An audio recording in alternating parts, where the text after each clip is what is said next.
A gente abriu o programa de hoje com essa notícia que também é muito importante, que é em relação ao número de mortes de pessoas abaixo de 60 anos. Se no começo da pandemia a gente falava que as maiores vítimas da Covid eram pessoas acima de 60, 70, 80 anos, hoje quem mais morre no Brasil por Covid são jovens, adultos abaixo de 59 anos e até mesmo crianças e também grávidas, que tem uma preocupação muito grande. Por isso, a gente chama aqui infectologista, o Dr. Renato Kifuri, que está sempre nos acompanhando aqui no UOL e trazendo informações para a gente. Olá, doutor Renato, bom dia. Olá, bom dia, Fabiola. Prazer sempre falar com vocês e os ouvintes do UOL. Bom, qual é a gravidade dessa informação que a gente está trazendo hoje como principal aqui no UOL, hein, doutor Renato? O número de pessoas mortas são de pessoas mais jovens por Covid no Brasil. Nós precisamos estar atentos, ter um pouco de cuidado com esses números, porque primeiro que eles refletem o sucesso do programa de vacinação dos idosos. É esperado que com a vacinação, com esse grupo mais vulnerável sendo vacinado, a gente acumule um número de vacinados maior. A doença residual, ou seja, aqueles que vão agora sofrer das formas mais graves da doença, vão ser desviados, aí a faixa etária vai ser desviada para os mais jovens e para os mais sem comorbidades, sem doenças crônicas. Esse é um dado importante, um dado positivo. Segundo, é que as crianças continuam não sendo tão afetadas assim de forma importante. A gente acabou de rever os dados até o final de abril e as crianças continuam representando 0,3% do total de óbitos.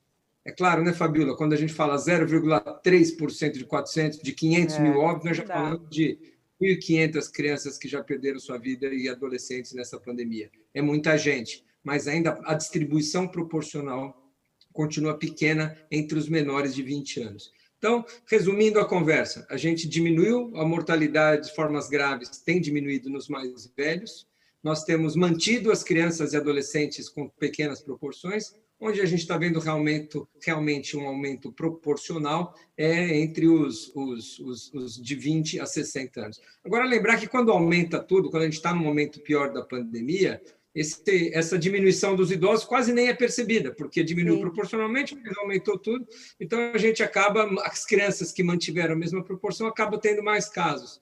E os adultos, realmente, é o que acabam sendo aparente aí na nossa visão, nas nossas UTIs, os mais frequentes. Agora, doutor Renato, eu lembro que quando, recentemente, né, quando a gente estava falando de outras cepas que chegaram e tudo mais, falava assim, porque essa afeta mais os jovens. Agora é impressionante o cenário que a gente vê dentro da UTI, são realmente de pessoas mais jovens. Isso tem a ver com o próprio vírus, com a mudança do vírus, né, e essas novas cepas, ou isso tem a ver com a vacinação? Ou seja, os idosos estão mais vacinados, ou seja, não estão se contaminando? Olha, Fabiola, não há nenhuma evidência que essas cepas novas tenham alguma predileção por mais jovens. A gente imaginava que isso poderia ser um fenômeno relacionado à virulência, né, à capacidade do vírus infectar mais jovens. Isso não se demonstrou em nenhum lugar do mundo. Então, não temos nenhuma ainda informação ou evidência que indique que a cepa atinja com mais gravidade jovens. Para mim, esse deslocamento para faixas etárias tem mais a ver exatamente com a proteção induzida pela vacinação nos grupos com mais idade e o consequente deslocamento. Agora, vamos ver com a cepa indiana, né? com a cepa gama, né? Que a gente não chama mais de indiana, a gente troca o país por recomendação da Organização Mundial da Saúde. Para não estigmatizar muito o país, a gente fala em cepa brasileira como delta e a indiana como gama, mas é importante ver que papel essa cepa terá. Se ela conseguirá entrar aqui, nós temos uma predominância tão grande da cepa brasileira, né, da cepa delta, que talvez a cepa indiana nem encontre espaço para circulação. Vamos ver e se essa cepa tem um comportamento diferente. Já estamos na terceira onda, doutor Renato. Hoje tem gente falando disso? Olha, Fabiola, essa é uma questão semântica apenas, né? Se é terceira onda, se é aumento, se é repique, cada um dá um nome que dá. Epidemiologicamente, por definição, você chama de uma nova onda depois que você termina uma onda, aí você recomeça uma onda de níveis mais baixos. Nós não terminamos, vamos dizer assim, oficialmente, né, a segunda onda. Nós estabilizamos num platô de 2.000 mortes por dia, praticamente, com 60 mil casos novos registrados diariamente. Não podemos dizer que nós encerramos uma onda quando nós estamos notificando 60 mil casos todo dia. Né? Isso com a mortalidade de 0,2%, com 3%, 2%, desculpe, 2 a 3%, nós estamos falando de 1.500 mortes daqui a algumas semanas. Se a gente registra 50 mil casos hoje, isso, infelizmente, as estatísticas nos apontam, nos antecipam ainda uma mortalidade. O que a gente está vendo na prática é um aumento de hospitalizações, a gente atende mais casos diariamente, os números estão registrando os hospitais mais lotados. Então, ou seja, nós estamos de novo num incremento, né? Nós tínhamos estabilizado um pouco. Agora, tanto faz se isso pode ser chamado de terceira onda, aumento, repique, recrudescência, tanto faz. Nós estamos vivenciando um aumento novamente de casos. Quero vacina, doutor Renato. Obrigada. Até a próxima.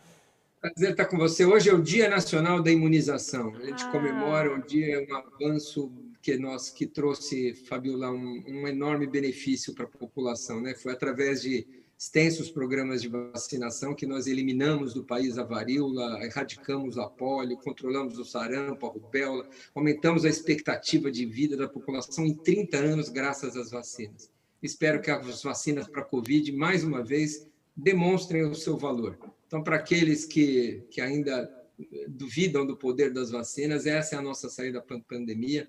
Vacinem-se assim que possível, quando chegar a sua vez, não titubiem. E, olha, 2 doses é preciso. A gente está acostumado com campanhas de 1 dose de sarampo, de gripe, febre amarela, essas são 2. Se não tomar 2, não vai adiantar, não.